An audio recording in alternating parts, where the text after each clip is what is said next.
Joining us now for more is Tina Whittington of Students for Life. Welcome to Newswatch, Tina. First off, your reaction to the story we talked about just before Charlene's piece on former Planned Parenthood President Dr. Leana Wen and her battle with the abortion giant. Your take?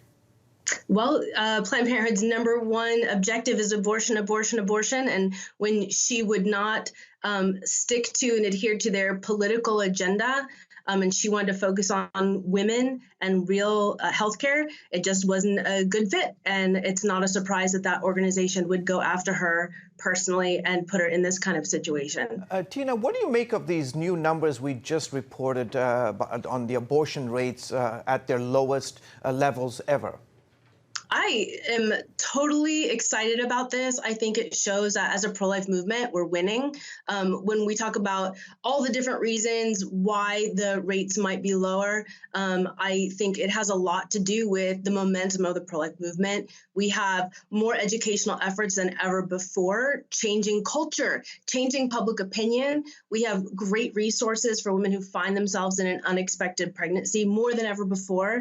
And then lastly, we are in a new era of pro-life legislation and pro-life states that are pushing forward laws that protect women, but also protect the preborn.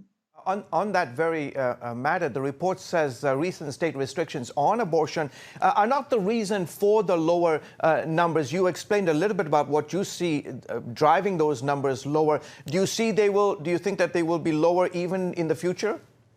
I believe so. I think as we continue to educate the population, Live Action's done great work with educating people about how the abortion procedures have been done. We've got the movie Unplanned out there. I think that we are chipping away at this from legislative, but also a cultural perspective. And so I think this pro-life generation is bigger than ever before. We have over 1,200 groups across the country doing amazing work. I think as we see the youth move forward, and side with us on life. We did a polling in January, only 7% of millennials side with Planned Parenthood and the Democratic Party's radical abortion on demand, paid by your tax dollars, and that's a very small percentage.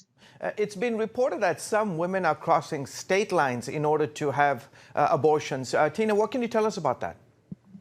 Yeah, so it happens in a lot of states. Actually, crossing state lines isn't a new phenomenon. When they have to drive far for an abortion, that's what they do. I think it helps if a woman has a little bit more time to consider the life of her child, her own health, an opportunity to pause and think about her own circumstances.